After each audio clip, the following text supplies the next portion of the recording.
आप सभी का हार्दिक अभिनंदन एवं स्वागत है। हम आप सभी के समक्ष एक सामूहिक लोकगीत प्रस्तुत करना चाहते हैं। यह लोकगीत उत्तराखंड के अल्मोड़ा जिले के जोली गांव से श्री गिरीश चंद्र तिवारी जिन्हें गिरदा भी कहते हैं, उनके द्वारा ये रचित गीत है। इस गीत में उन्होंने संस्कृति, सभ्यता तथा मातृभूमि और इस उत्तराखंड को उन्होंने स्वर्ग की संज्ञा दी है। और उनका जो गीत है मैं उसकी भूमिका पहले आप सभी को बता देता हूँ। उत्तराखंड मेरी मातृभूमि, उत्तराखंड मेरी मातृभूमि, वो भूमि तेरी जय जयकारा म्यार हिमाला, वो भूमि तेरी जय जयकारा म्यार हिमाला। उन्होंने इस गीत में अनेक नदियों का भी वर्णन किया है, जिसको आप आगे की पंक्तियों में सुनेंगे। धन्यवाद। उत्तराखंड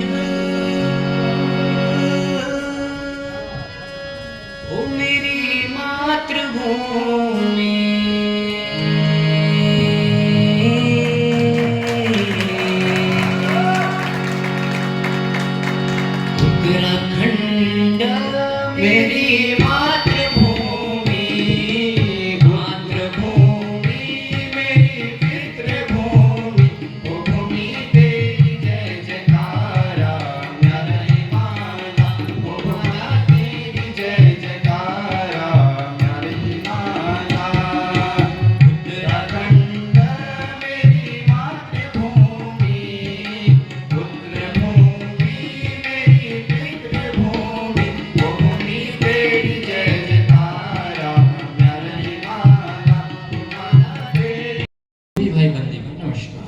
आज हम देव संस्कृति विश्वविद्यालय वटी आयल छात्र आप समूह समक्ष एक सामूहिक लोकगीत जो छे जय हो माऊ जय हो गढ़वाल प्रस्तुत करना छे।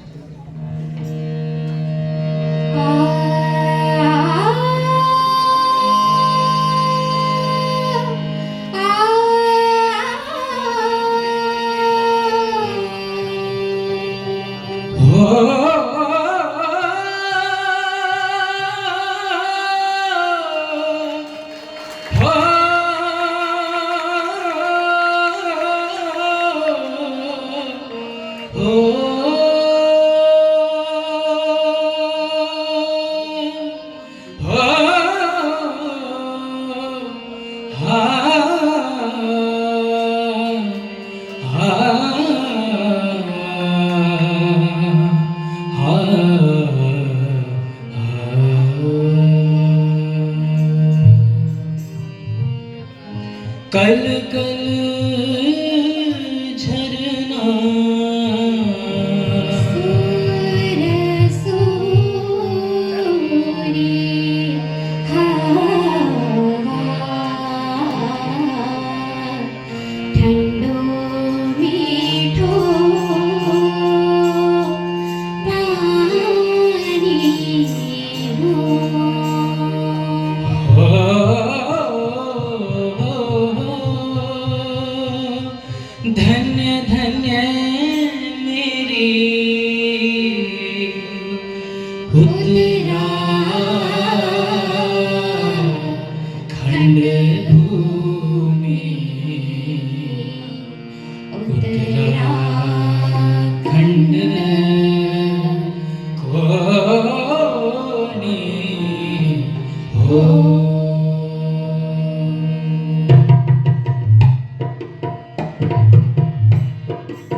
Here, the constitution was adopted in 1950, which laid the foundation of spirit of democracy.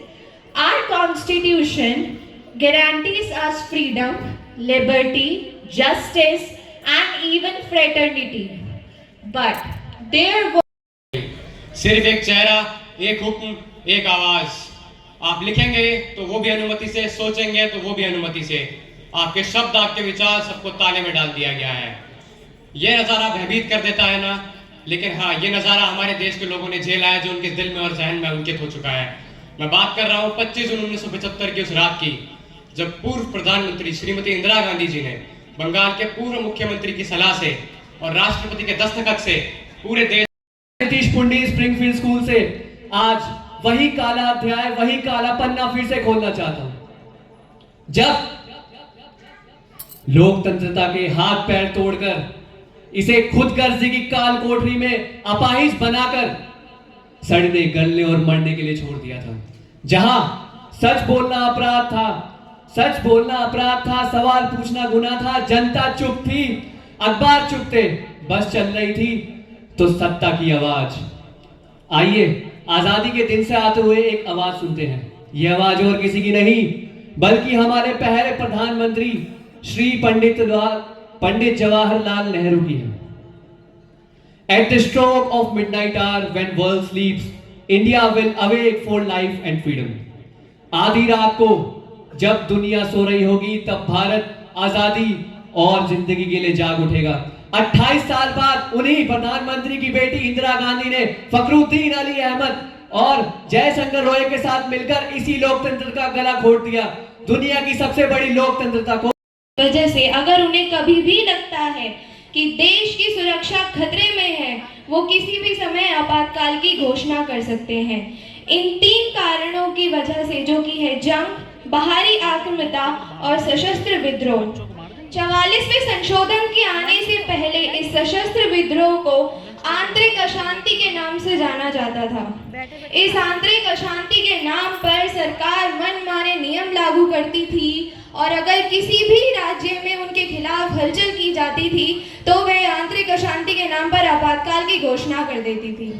1975 हम सबको लगता है कि भारत में वहां पहली बार आपातकाल लगा था, परंतु उससे पहले भी भारत में 2 बार आपातकाल लग चुका है।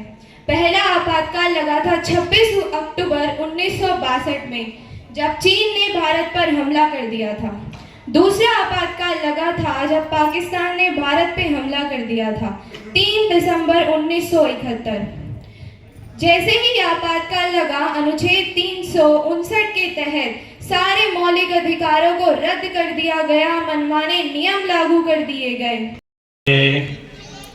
त्रिभुवन तारिणी तरल तरंगी शंकर मौली बिहारिणी विमले मम मतिरास्ता तव पद कमले मम मतिरास्ता तव पद कमले। पूर्व में जो वक्ता थे उनके द्वारा बहुत ही सुंदर वक्तव्य किया गया।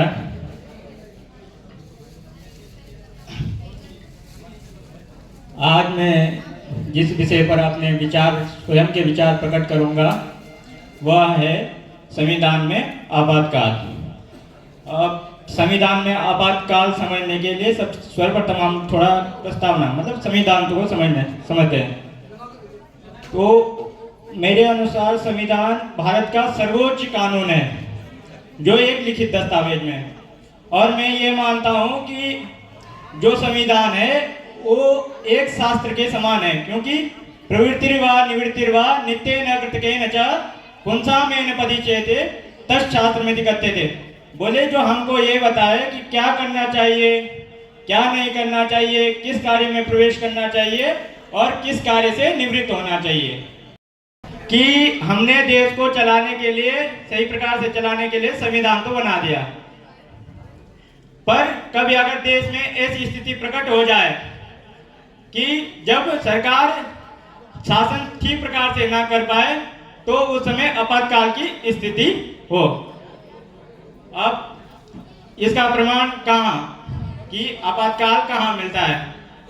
जाहिर सी बात है, अगर मैं आपातकाल कर रहा हूँ तो इसका प्रमाण भी तो होना चाहिए कि लिखित कहाँ है। तो संविधान के अनुच्छेद 356 से लेकर 360 तक इसका उल्लेख मिलता है हमको। ठीक, अब वो आपको बहुत सारी बात बताई, हम तो शायद 1975 की बातें बताएंगे, उन्होंने आपको इतिहास बता दिया। लेकिन अपने ज्ञान के अनुसार, अपने अनुभव के अनुसार मैं जो कुछ बातें रखना चाहूंगा, कुछ नई बातें, कि संविधान इस शब्द पर हम थोड़ा दृष्टिपात करेंगे।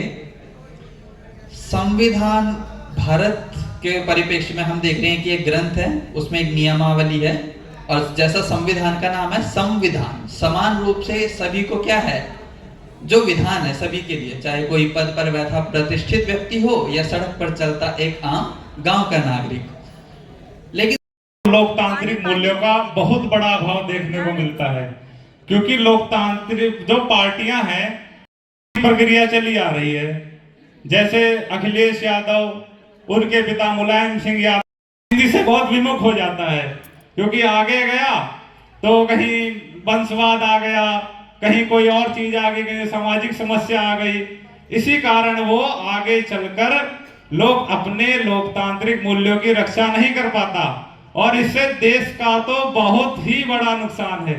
क्योंकि यदि आज का युवा अपने लोकतांत्रिक मूल्यों की रक्षा नहीं करेगा तो उसका भविष्य भी अंधकार में ही जाएगा।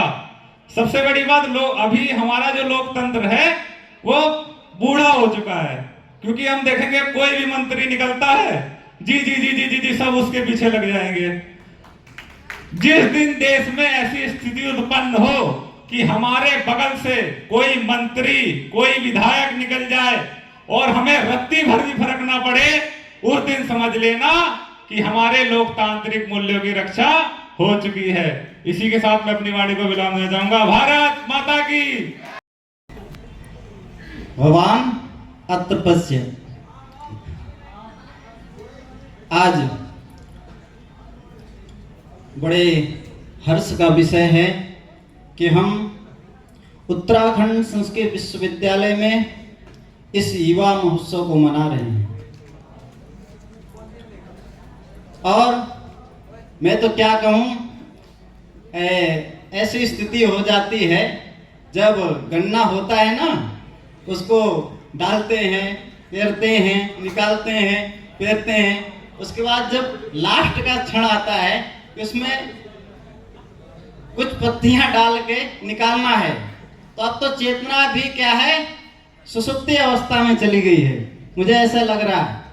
मेरे साथ बोलेंगे, भारत माता की, भारत माता की, भारत माता की, वंदे वंदे वंदे। धन्यवाद। उत्तराखंड संस्कृत विश्वविद्यालय में बड़े हर्ष के साथ मनाया जा रहा है।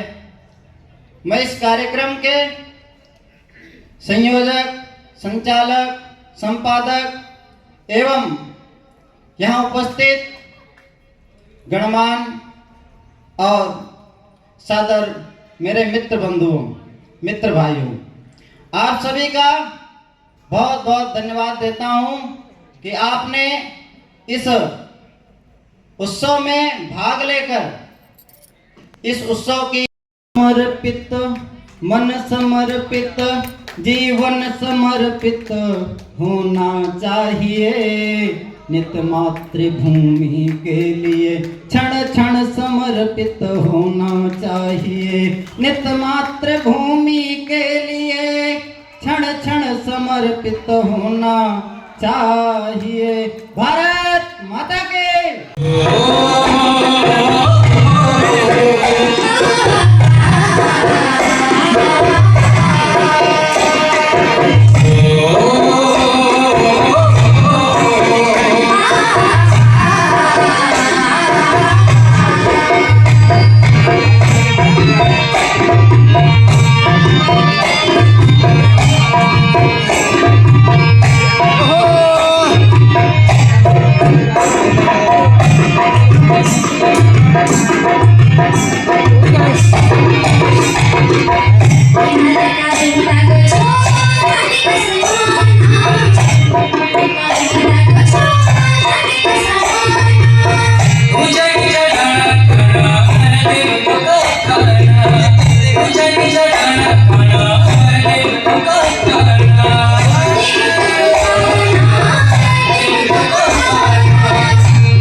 निवेदन करूंगी कार्यक्रम के समन्वयक क्षेत्रीय युवा कल्याण अधिकारी श्रीमान सोनू कुमार सिंह जी से और हमारे निर्णायक आदरणीय मानवी शर्मा जी, नेहा श्रीवास्तव जी और रजत पाल जी से कि वे आएं और सामूहिक रूप से दीप प्रज्वलन कर कार्यक्रम का औपचारिक शुभारंभ करें। मैं आमंत्रित करती हूँ लौकिक मंगलाचरण के लिए छात्र अध्यापक आयुष को कि वे मंच पे आएं और लौकिक मंगलाचरण कर दीप प्रज्वलन में अपनी सहभागिता दें। आदरणीय आशा नेगी जी, समन्वयक सोनू कुमार सिंह जी और निर्णायक आप आएं और सामूहिक दीप प्रज्वलन करें।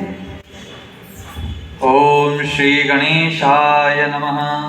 श्री जानकी वल्लभो विजयते। ओम अगजानन पद्मार्कं गजाननमहर्निशम् अनेकदन्तवक्तानाम् एकदन्तमुपास्महे। हरिः ओम तच्छंजोरा प्रणीमहे। गातुं जज्ञपतये।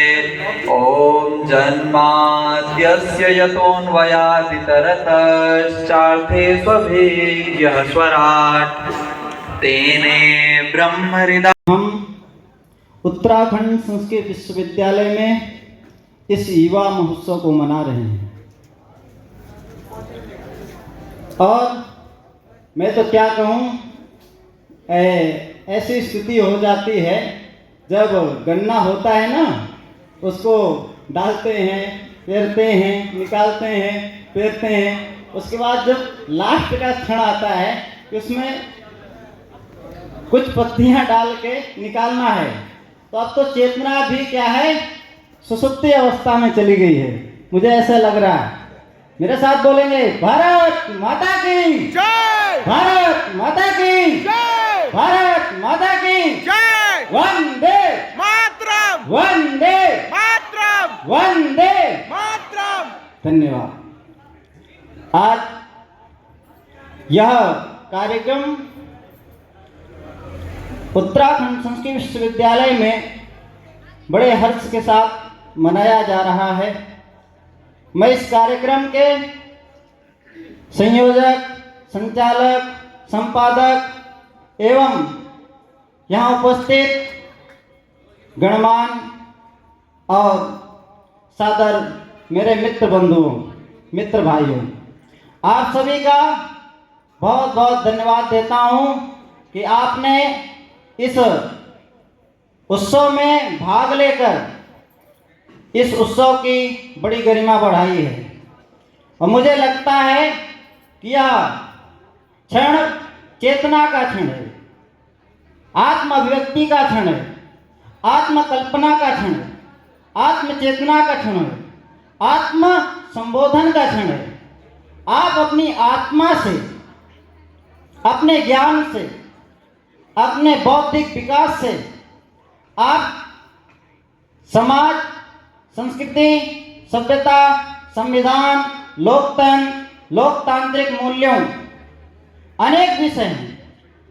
जैसा कि अभी पूर्व में भी अनेक वक्ताओं ने अपने अपने मत प्रस्तुत किए, बड़ी प्रसन्नता हुई। ऐसा आत्मचेतना, ऐसी अभिव्यक्ति, ऐसा लग रहा था जैसे हम वही भावना के साथ जुड़ गए हैं जो हमारे संस्कृत में आज वैदिक काल से कहते हैं, समगच्छध्वम संबोधध्वम संभो मनांसी जानताम। साथ चलना, साथ बोलना, अपने और अपने साथ वाले के विचारों का अनुशीलन करना, उसके अच्छाइयों का प्रदर्शित करना, उसकी कुछ ऐसी बुराइयां भी होती हैं जो समाज में उचित ना हो, उनको एक बार के लिए ढकना। क्यों? ये समाज और संस्कृति और सभ्यताएं जाति, धर्म, भेद, कई प्रकार के पंथ, संप्रदाय, अनेक ऐसे पथ प्रदर्शक हुए हैं जिन्होंने थोड़ी थोड़ी भिन्नताओं की वजह से, थोड़ी थोड़ी अपनी अपनी अन्य अन्य मान्यताओं की वजह से लोकतंत्र के में अपने अपने मतों का, अपने अपने धर्मों का एक नया अध्याय प्रारंभ किया। जैसा कि आपको पता है कि एक पुत्र के मान लो 4 बेटे हैं, 4 बेटे हैं, उनके चारों की क्या होगी? बौद्धिक क्षमता, मानसिक क्षमता और परिकल्पना, रचयिता, उसकी रचना कल्पना क्या है? अलग अलग होती है।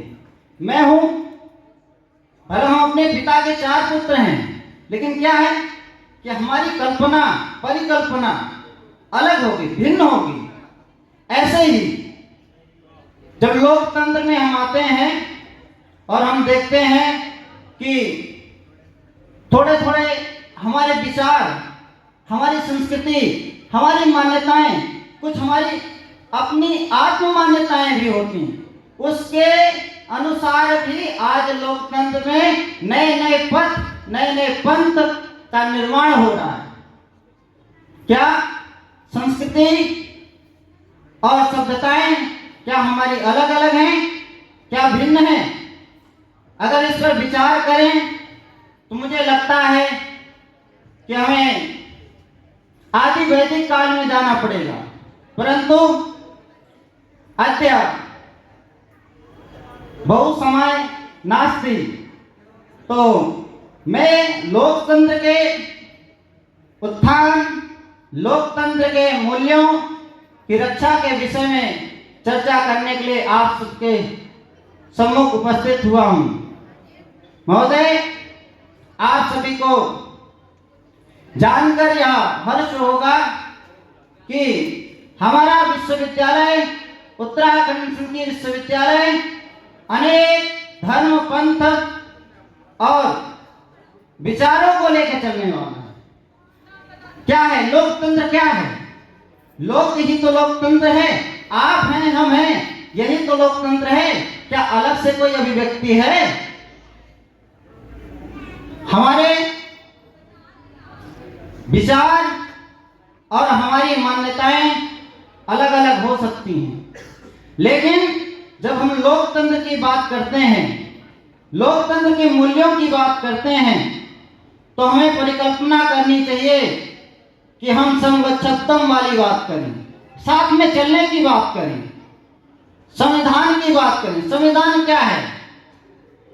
संविधान के विषय में अगर कहें कि संविधान क्या है, तो एक मोटे तौर पे आप कहो कि जो आदेशात्मक क्रिया है वह संविधान है। आपको एक सुचारू रूप से, सुढंग से चलाने की जो प्रक्रिया है वो क्या है? संविधान है। मित्रों,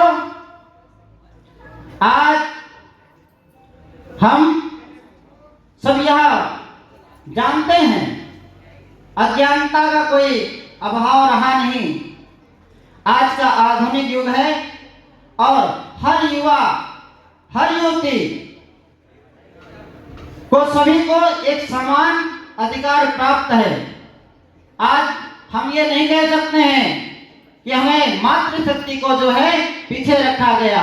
ये क्या है? ये लोकतंत्र है। लोकतंत्र क्या है? समान, समानता, समानता की बात।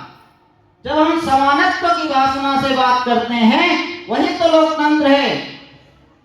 और उनके मूल्य क्या हैं? जब उनके परिकल्पितों को हम सुरक्षित, संरक्षित और विकसित करने की बात करते हैं, तो वो क्या है? लोकतंत्र के मूल्य है, लोकतंत्र के मूल्य हैं। मित्रों, आज भारत देश ऐसा एक राष्ट्र है पूरे विश्व में जिसकी तरफ संपूर्ण विश्व की दृष्टि पड़ी हुई है। क्या कारण है? हमारे पास ऐसा क्या है? हमारे पास ऐसी क्या चीजें हैं कि आज पूरा विश्व भारत के ऊपर निर्भर है? हमारे लोकतंत्र के मूल्य अगर देखें और लोकतंत्र की बात करें तो विश्व में भारत जैसा लोकतंत्र और कहीं नहीं प्राप्त है। भारत जैसा लोकतांत्रिक देश, उसकी अखंडता, और उसके विचार आज पूरे विश्व को और अपनी तरफ आकर्षित करने का काम कर रहे हैं। ये क्या है? ये लोकतंत्र है। लोकतंत्र कैसे है? आपका विचार है, मेरा विचार है, अन्य का विचार है, उनका अन्य का विचार है, ये एक समूह बनता है। जब समूह का निर्माण होता है तो एक विकास की नई धारा प्रकट होती है। विकास कैसे? हम एकता, समरसता और समानता की भावना की जब बात करते हैं तो वह विकास के लिए अति उत्तम होता है। और मैं कहता हूं कि मैं भारत का लोकतंत्र हूं, नित नित चोट नए खाता हूं, हर नुक्कड़ चौराहों पर नित धर्मों में बांटा जाता हूं। क्या है कि आप देखेंगे, परिकल्पना कीजिए कि भारत जैसे विकसित देश, भारत जैसे लोकतांत्रिक देश, भारत जैसे विकासशील देश में भी आज लोकतांत्रिक मूल्यों की रक्षा के लिए यत्र तत्र सर्वत्र देखेंगे तो हमें बहुत परिश्रम करना पड़ रहा है। क्या कारण है? क्या युवा जागृत नहीं है? यहां बैठे हुए युवा क्या जागृत नहीं है? क्या अपने मूल्यों की रक्षा करने के लिए आप प्रतिबद्ध नहीं हैं? यदि आप अपने मूल्यों के लिए प्रतिबद्ध हैं, आप अपने मूल्यों के लिए जागृत हैं, सुसुप्ति अवस्था को त्यागो, चेतना की शक्ति को जगाओ। क्या है?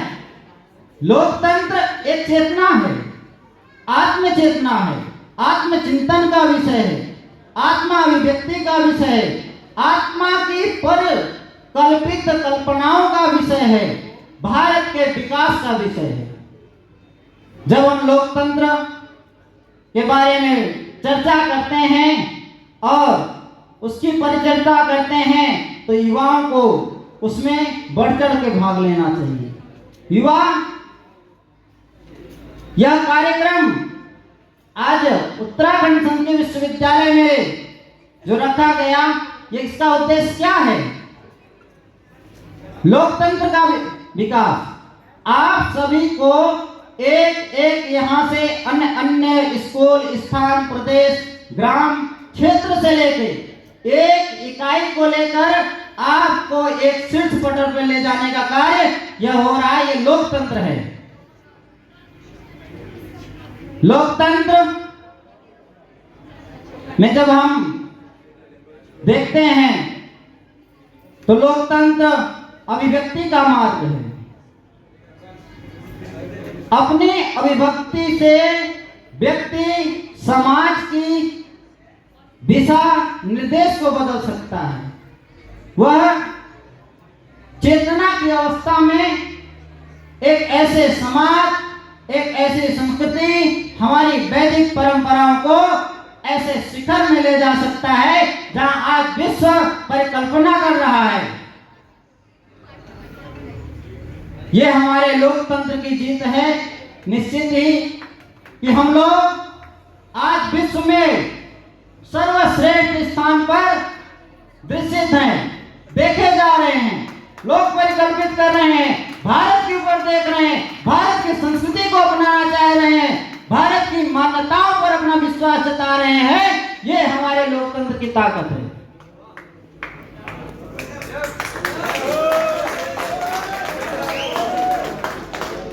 लोकतंत्र लोगों के ये आम जन समूहों से बना हुआ एक समूह है। यहाँ पे समय की बाध्यता है, कहना बहुत कुछ चाहता हूँ परंतु समय का अभाव है और चेतना की शक्ति भी मुझे लग रहा क्षीण हो रही है धीरे धीरे। तो इसी क्रम में मैं ज़्यादा कुछ कहते हुए नहीं, मैंने एक गीत लिखा था, उसकी 2 पंक्तियाँ गुनगुनाऊंगा और आप सभी के मध्य से अपने स्थान को जाऊंगा। ये तन समर्पित, मन समर्पित, जीवन समर्पित होना चाहिए नित मातृभूमि के लिए, क्षण क्षण समर्पित होना चाहिए नित मातृभूमि के लिए, क्षण क्षण समर्पित होना चाहिए। भारत माता के, भारत माता के, वंदे वंदे, जयतु संस्कृतम, जयतु भारतम, जयतु संस्कृतम, जयतु भारतम। धन्यवाद। आपातकाल कब? क्योंकि जब संविधान बन गया है, संविधान में आपातकाल जैसी स्थिति का भी उल्लेख हुआ है, तो जाहिर सी बात है शायद इसका प्रयोग भी हुआ होगा। तो देश में 3 बार आपातकाल लगे। सर्वप्रथम 1962 जब भारत चीन युद्ध हुआ, दूसरा 1971 जब भारत पाकिस्तान युद्ध हुआ, और तीसरा 1975 जब लोकतंत्र की हत्या हुई। अब लोकतंत्र की हत्या हुई, अब लोकतंत्र की हत्या जानने के लिए सबसे पहले लोकतंत्र को जानना होगा। तो लोकतंत्र बोले जिसमें जनता का द्वारा चुना गया प्रतिनिधि शासन करता है और जनता के लिए करता है। अब कहेंगे कि इसमें लोकतंत्र की हत्या क्यों हुई, वो हम आगे समझेंगे। अब ये सब तो हो गया। अब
अधिकारों की जानकारी नहीं है, इसलिए ये बहुत बड़ा अभाव है कि हमारे देश में लोकतांत्रिक मूल्यों की रक्षा नहीं हो पाती है।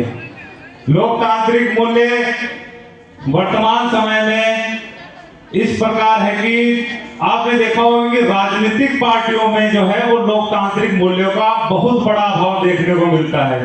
क्योंकि लोकतांत्रिक जो पार्टियां हैं उसमें आप देखेंगे कि वंशवाद की प्रक्रिया चली आ रही है। जैसे अखिलेश यादव, उनके पिता मुलायम सिंह यादव, अभी बिहार में वर्तमान समय में चुनाव हो रहे हैं, तो पहले लालू यादव थे, अब उनके बेटे तेज प्रताप यादव आ गए, फिर तेजस्वी यादव आ गए। तो जो आम समाज है वो किस ओर जा रहा है, ये देखने की हमें चेष्टा रखनी चाहिए। क्योंकि जो लोकतांत्रिक मूल्यों की रक्षा तभी होगी जब सर्व समाज इस लोकतांत्रिक प्रक्रिया में भाग लेगा। क्योंकि यदि अगर सर्व समाज इस लोकतांत्रिक प्रक्रिया में भाग नहीं लेगा तब तक लोकतांत्रिक मूल्यों की रक्षा नहीं हो सकती। क्योंकि हम देखते हैं कि अभी दिवाली का पर्व गया, तो लोकतांत्रिक मूल्य जब तक हमारे नस नस में नहीं बसेंगे तब तक लोकतांत्रिक मूल्यों की रक्षा नहीं हो सकती है। आप सभी ने दिवाली का पर्व मनाया होगा। आपसे किसी ने ये कहा कि बाजार जाना इतने दीवे लाना, बाजार जाना इतनी खीर लाना, बाजार जाना गणेश जी की मूर्ति लाना, गौरी माता की मूर्ति लाना, क्योंकि वो आपकी नस नस। मुझसे भी अच्छा मैं उतना अच्छा वर्णन न कर पाऊं। पहले जो हमारे छोटे भाई बहन लोग आए, हमारे बड़े भाई लोग भी आए, इन्होंने बहुत ही गूढ़ता से गहन अध्ययन करके ही वो आपको बहुत सारी बात बताई। हम तो साल 1975 की बातें बताएंगे, इन्होंने आपको इतिहास बता दिया। लेकिन अपने ज्ञान के अनुसार, अपने अनुभव के अनुसार मैं जो कुछ बातें रखना चाहूंगा, कुछ नई बातें, कि संविधान इस शब्द पर हम थोड़ा दृष्टिपात करेंगे।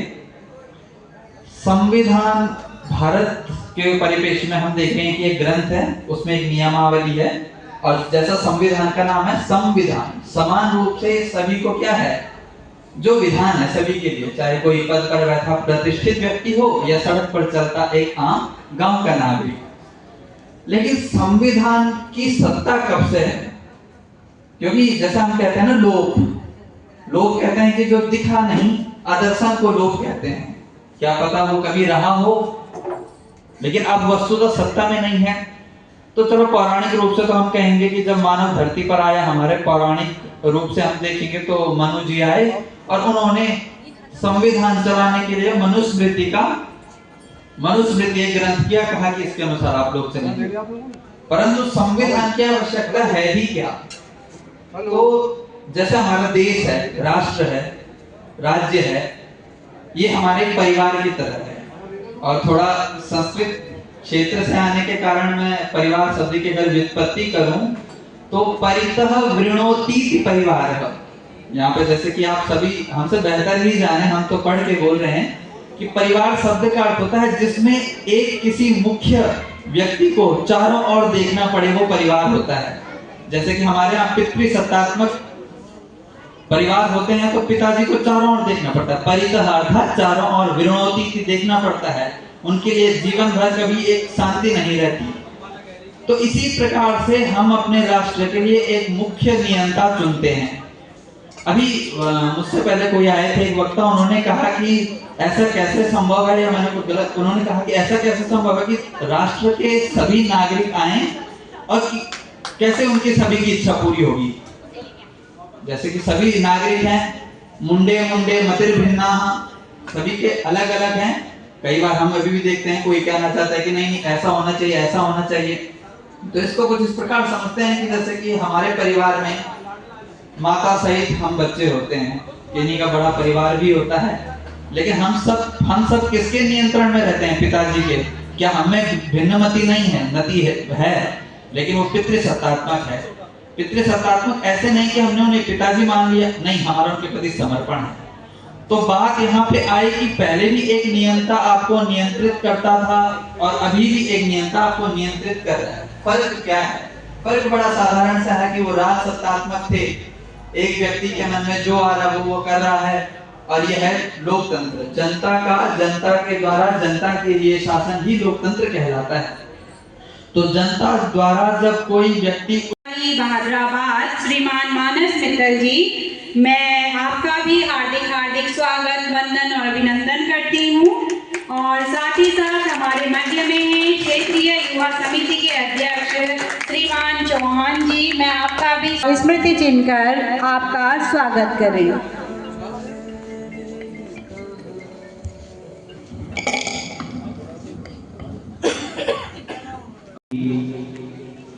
इस मांगल गीत में हमारे द्वारा जो कुछ भी भूल चुको सभी माफ करिएगा और अपना आशीर्वाद प्रदान करिएगा।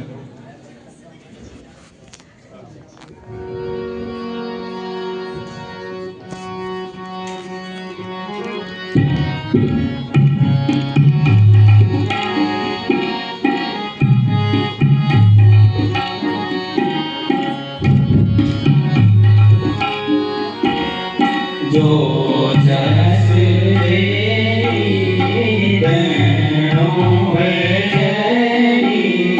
जो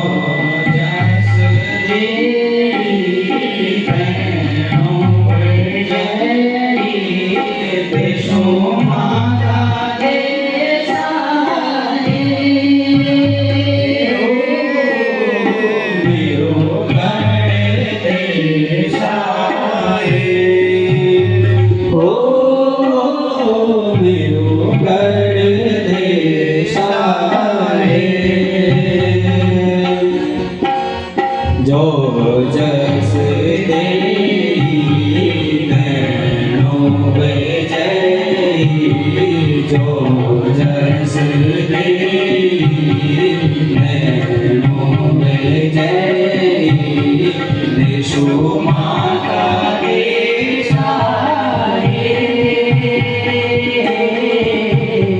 मेरो गढ़ देशा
तेरो मान सम्मान तेरा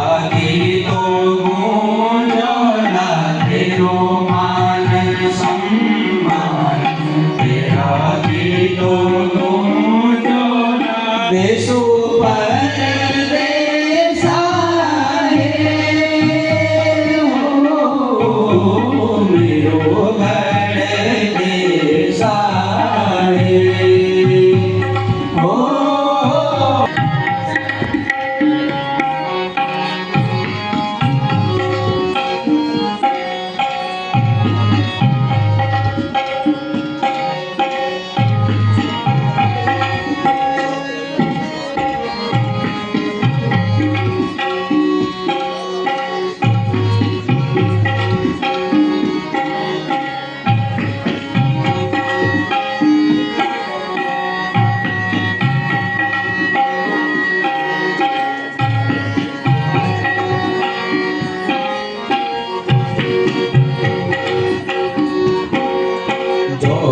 जस देई तैनो जय जो जस देई तैनो जय तेसु माता देसा